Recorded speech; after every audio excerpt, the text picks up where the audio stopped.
Hello everybody and welcome back to the Philosopher's Brewery and Fermentory. My name's Tom. You know what?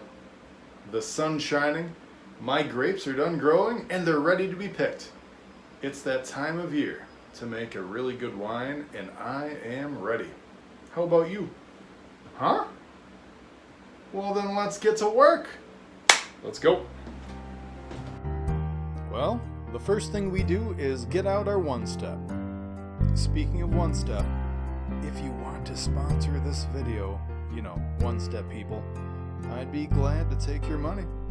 Alright, so I put a few scoops into the mix, even a little bit into the spout. Mix in some water.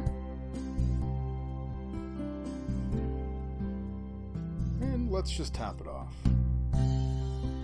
Put the cap on and get ready to shake, rinse, pour, shake, rinse, pour, and I do that 3 times. Then I have the Star San sanitizer.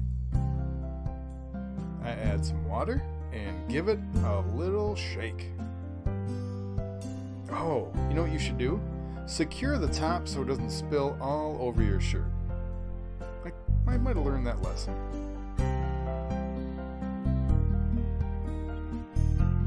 Alright, while everything sits, I took a trip outside to pick all the grapes. It was such a gorgeous day out. With a bucket full of grapes, it's time to get ready.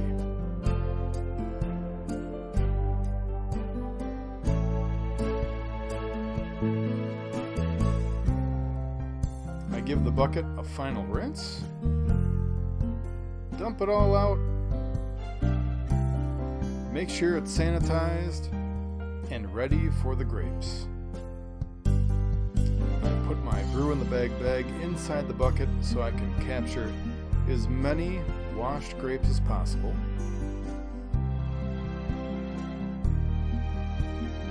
It took so long to pick these grapes off the vine, but it was definitely well worth it.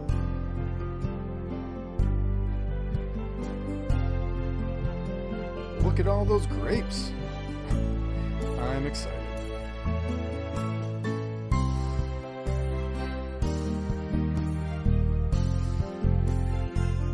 Next, it's time to move the bucket onto the stool so I can get some leverage.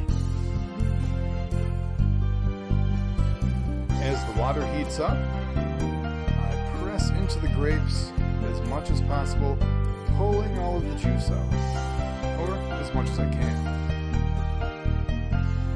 As you can see, it takes some elbow grease.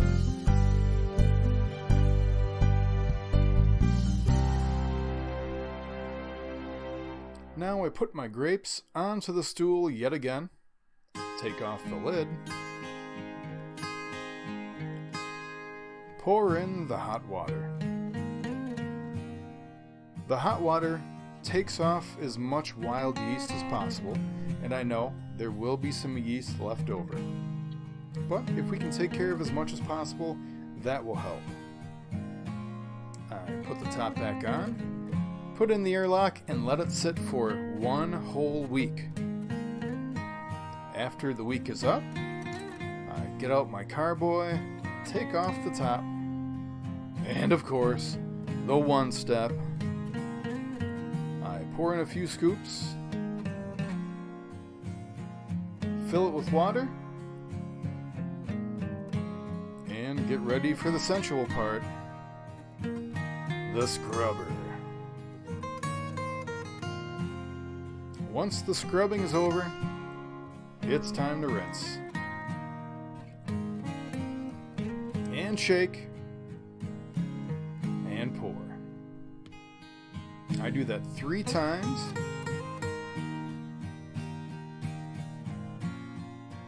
Rinse, shake, and pour.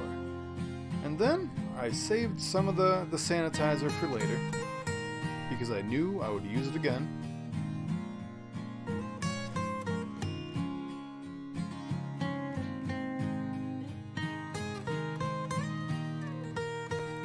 let's load up the carboy with sugar. If you're curious how much sugar, maybe add that question to the comment section. And let's take a look at the color that came from our grapes today, or I should say last week.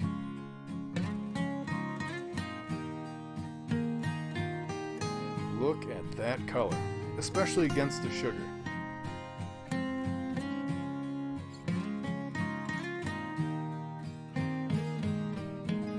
Once it's filled to the top, it's time to try to shake as much of that sugar as I can, and I realized it is almost impossible to get it to merge all together. I tried, and I tried, but there was still some left at the bottom. Then I added the Cider House Select, and I was kind of curious. Will the yeast be smothered by the amount of sugar that's at the bottom? Will they die early? Will they not thrive? Luckily, after some time, the sugar dissolved inside the liquid and the yeast loved it. It was almost perfect timing. Now I put on the carboy coat, and that's that. Thank you so much for watching. And if you can, please click that like button, maybe even subscribe if you haven't done so already. And I look forward to seeing you in part 2, where I sip on some wine. Okay, everybody, I'll see you next time. Thank you.